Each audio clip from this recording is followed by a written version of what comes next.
Hey everybody, this is Siobhan from sharpcutsandcolor.blogspot.com, and this is my second YouTube that I'm actually going to be doing for you today. And I chose to do a wrapping and unwrapping demonstration. And when I say wrapping, I'm talking about the wrapping of your hair. So I'm going to go ahead and show you guys the two things that I'm going to be using today to wrap my hair. And the first thing is my brush. Now, of course, if you have a different brush, if your brush does not look like that, please do not concern yourself with going out and buying the exact brush that I have, because any brush will do. The second thing is the scarf that I have. Now, I will stress to you something about the scarf. You want to make sure that you get an oversized scarf, and that's because you want to be able to have a fairly decent sized tie at the end of scarf of at the end of wrapping your hair, not scarfing your hair. At the end of wrapping it.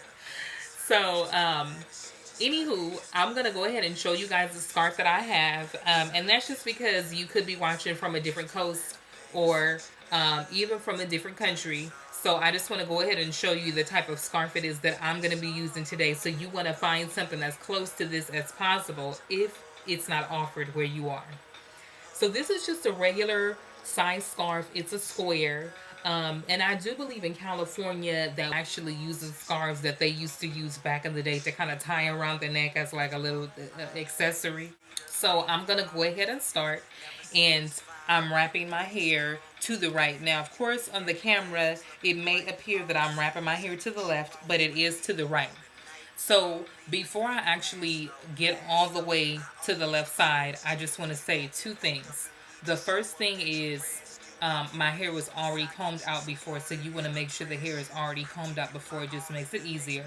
And then the second thing is you want the hair to wrap around in a neat circular motion around the head. I don't want my hair to be hanging down here, and I don't want my hair to be sticking out up at the top. I want it to be in a neat circular motion. So that's what I'm trying to achieve.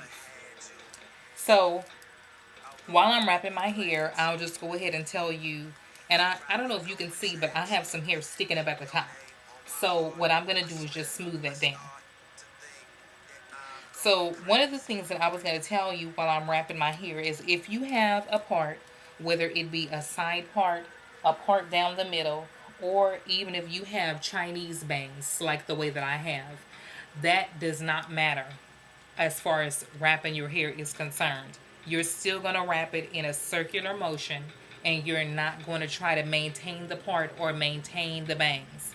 You're going to wrap all the hair neatly around in a circle. So the reason why I have my hand there is because I don't use clips.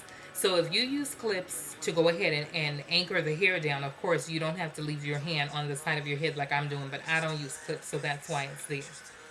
So then the next thing that I'm going to do is I'm going to take the folded part of the scarf, which is the part that I'm going to be putting in the back, and I'm going to grab the two ends of the scarf so that I can tie them together. This is what I was talking about the scarf being oversized.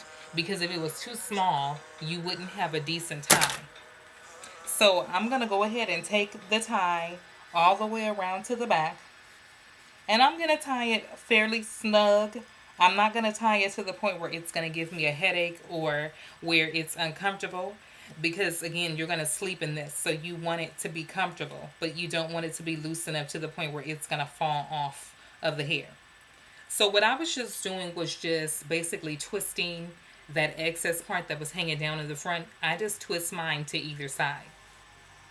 The last thing is I just twist the hair up underneath the scarf just to kind of reinforce the circular brushing that I did underneath, just in case if anything was disturbed while I was tying the scarf on my head. And I turned it to the right, which is the same way that I wrapped my hair.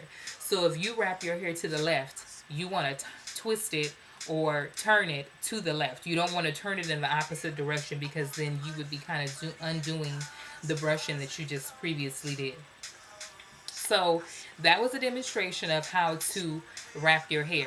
So again, I'll just go over the two major reasons why you should wrap your hair, and then I'm going to demonstrate to you how to properly take it down after you've wrapped your hair, whether it be you wrapped your hair maybe to take a quick shower before you were going out, or if you wrapped it the night before to go to bed.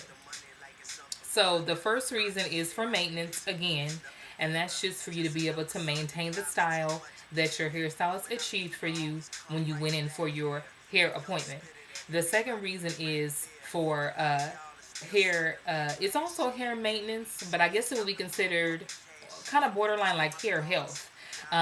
Usually, like my clients who have the driest hair or the hair that has the most damage is from them not wrapping their hair, and that's because they tend to play in it the whole time that they're away from me, whether it be for the week or for 2 weeks. They'll kind of style their hair every day with heat.